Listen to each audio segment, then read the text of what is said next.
दोस्तों, अपने देश में नया कानून आने से बहुत सारे वो लॉ स्टूडेंट्स जिन्होंने अभी अभी अपनी वकालत कंप्लीट की है या फिर वो लॉ कर रहे हैं, मतलब अभी वो अपनी कानूनी पढ़ाई की जानकारी ले रहे हैं या अभी वो कानूनी पढ़ाई कर रहे हैं या फिर वो एडवोकेट जो अभी एडवोकेट्स बने हैं। सबसे पहले तो मैं आप सभी के दिमाग से एक डाउट क्लियर कर दूं कि दोस्तों, अगर आपको पुराना लॉ नहीं आता था, मतलब कि आईपीसी, सीआरपीसी, एविडेंस एक्ट, अगर पुराना आपको नहीं आता तो नया भी आपको इजीली समझ नहीं आएगा। और अगर नया ही आप पढ़ लें और अच्छी बात है, अगर आपने पहले का कानून नहीं पढ़ा है तो। पहले के कानूनों में ज्यादा कुछ फेरबदल हुए नहीं हैं, सेक्शंस आगे पीछे किए गए हैं, कुछ चीजें ऐड ऑन की गई हैं, वो करते करते आप सीखते चले जाएंगे। जैसे कि पहले जो हमारा आईपीसी था, इंडियन पिनल कोड 1860, अब वो बन गया था भारतीय न्याय संहिता 2023। उसी तरह से सीआरपीसी को आपको समझना बहुत जरूरी है, वरना फिर कोर्ट की प्रोसीडिंग्स को आप समझ नहीं पाएंगे। जो पहले था कोड ऑफ क्रिमिनल प्रोसीजर 1973 का, जो अब बन गया द भारतीय नागरिक सुरक्षा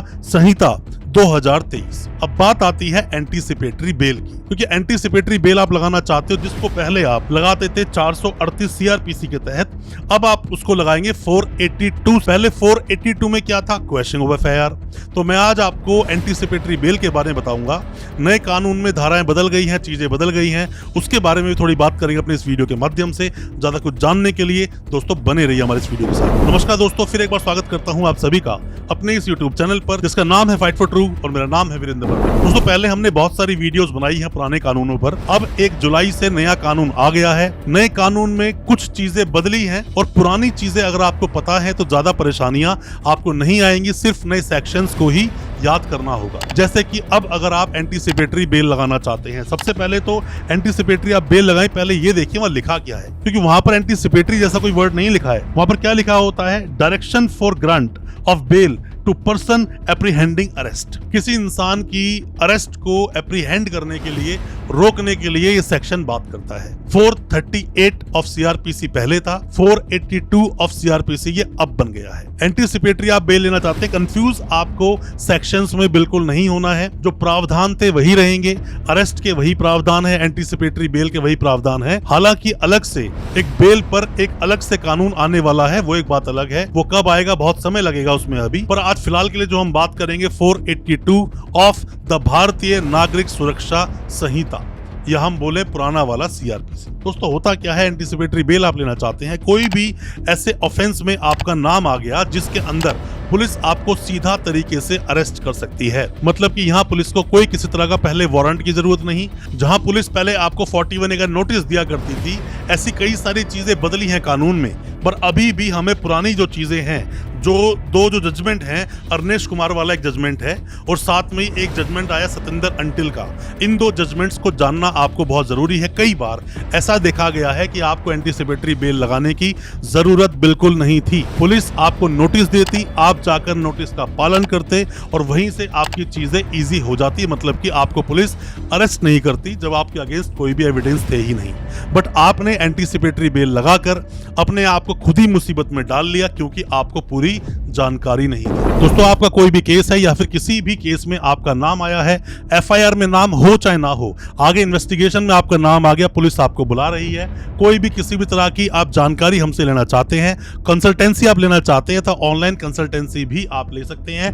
दिए गए नंबर पर आप व्हाट्सएप करें, आपको पूरी जानकारी बिल्कुल प्रोवाइड की जाएगी। दोस्तों, आपके पास जब भी कोई नोटिस आता है ना पुलिस का, आपको जाकर इन्वेस्टिगेशन ज्वाइन करनी चाहिए। आपको डर लगता है तो अपने वकील साहब को साथ लेकर जाओ, पर आपको डरना बिल्कुल नहीं चाहिए, क्योंकि ये छोटी छोटी चीजें बहुत बड़ा रूप ले लेती हैं अगर आप गलतियां कर देते हो। अपने वकील साहब को साथ लेकर जाओ, कुछ आपसे कंसल्टेंसी लेंगे अपनी, या फिर अपनी थोड़ी बहुत फीस लेंगे, बट जो भी कुछ पुलिस स्टेशन में होगा, जो आपसे पूछताछ की जाएगी, उसमें आपके वकील साहब बहुत ज्यादा महत्वपूर्ण रोल प्ले कर सकते हैं और आपको वहां से वापस लेकर आ सकते हैं। अरेस्ट नहीं होने देंगे आपके वकील साहब। अब आप एंटीसिपेटरी बेल मूव कर देते हो। जैसे ही आपने एंटीसिपेटरी बेल मूव की और थोड़ा सा भी अगर आपके अगेंस्ट वो मामला जा रहा है, और पुलिस वाले तो खड़े होकर बोलेंगे कि आपने ऐसा ऐसा किया, कुछ चीजें आपने नहीं भी की, तो भी अगर वो लिंक कर रही है तो भी आपका नाम आएगा। ऐसे में आपकी बेल अक्सर देखा गया है सेशन कोर्ट से एंटीसिपेटरी बेल डिसमिस हो जाती है, और उसके बाद जब आप आगे जाते हो और फिर से आप अपनी बातों को अच्छे से नहीं रखते हो, तो हाई कोर्ट से भी आपकी बेल डिसमिस मार दी जाती है। फिर आप जाते हो सुप्रीम कोर्ट, जाके कोई रिलीफ आपको मिलता है। पर फिर भी दोस्तों, मैं एक बात आपको बताना चाहूंगा कि एंटीसिपेटरी बेल लेने में वो गलतियां आप मत कीजिए जो सिली मिस्टेक्स होती हैं। और कई बार छोटी छोटी गलतियों की वजह से ही आप बहुत बड़ी समस्या में फंस जाते हो, बहुत बड़ी प्रॉब्लम में फंस जाते हो। एंटीसिपेटरी बेल लेना बिल्कुल भी आसान नहीं है, टफ है। इतनी आसानी से लोगों को बेल नहीं मिलती है। वहां बताना पड़ता है कि क्यों आपका नाम आया। हो सकता है रंजिश में किसी ने आपका नाम लिया हो, मतलब किसी से आपकी कोई दुश्मनी रही हो, या हो सकता है बिना बात में आपका नाम ले दिया गया हो अपने आप को बचाने के लिए, या ये भी हो सकता है किसी भी स्कैम का आप हिस्सा बन गए और अनजाने में बन गए। किसी ने आपके अकाउंट में पैसे डलवा दिए, आपको ज्यादा जानकारी थी नहीं या आपको पैसे की जरूरत थी, या फिर किसी ने आपको लालच दिया कि मैं कुछ पैसे दे दूंगा, आपके अकाउंट में पैसा आया, आपने कैश में निकालकर उसको दे दिया। तो ये भी मामला बहुत ज्यादा पेचीदा हो जाता है, आप फंस जाते हैं और बाद में आपको बेल तक नहीं मिलती। इन बातों को आपको ध्यान रखना चाहिए, वरना आपके साथ दिक्कत होगी।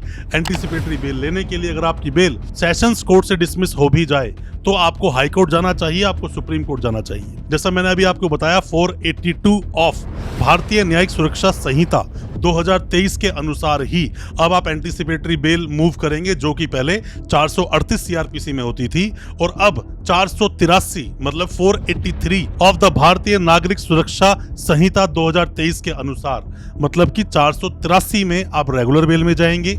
अब रेगुलर बेल जो इंसान जेल में है, तो अब आप उस बेल को 483 भारतीय नागरिक सुरक्षा संहिता में लगाएंगे, जो कि पहले 439 सीआरपीसी में लगाई जाती थी। तो मैं उम्मीद करता हूं जो थोड़ी सी जानकारी मैंने आपको देने की कोशिश की, आप तक जानकारी पहुंची होगी। अच्छा लगा हो आज का वीडियो, चैनल को सब्सक्राइब करना बिल्कुल ना भूलें, साथ में लगा बेल आइकन जरूर दबा दें ताकि इसी तरह की जो लीगल अवेयरनेस की वीडियोस आपके लेकर आते हैं वो आप तक पहुंच सके सबसे पहले। बहुत बहुत शुक्रिया, तो धन्यवाद हमारे इस वीडियो के साथ बने रहने के लिए।